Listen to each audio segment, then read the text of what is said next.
Welcome to the Slop Farm. Enjoy the video. You start by making sure Java and Python are correctly installed because Spark depends on JVM and Python integration. Once done, create a clean virtualenv or conda env so dependencies don't clash. Next, pip install Pyspark in that environment. This both provides Pyspark and identifies Spark Home. Make sure Java Home points to your Java install and that Python in your environment runs Jupyter. These steps let you move to notebook integration without runtime surprises. You now link the environment to Jupyter.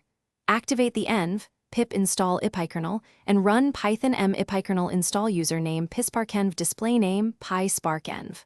Once done, edit the kernel. JSON to inject environment vars. Set Spark Home, Pyspark driver Python equals Jupyter, and Pyspark Python to your env Python path.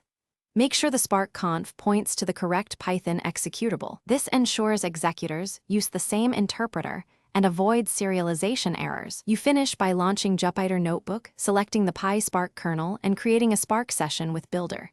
Master, local asterisk. Config, Spark. Executor. Memory, 2G, get or create. Once active, run a simple parallelize and count to verify cluster behavior. If things fail, check stdir logs, confirm Spark Home and Java Home, and ensure Pyspark Python matches the kernel. One key tip: environment variable typos are the most common cause. Reconfirm paths and restart the kernel after fixes.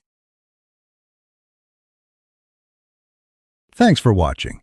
Consider subscribing if we helped you today.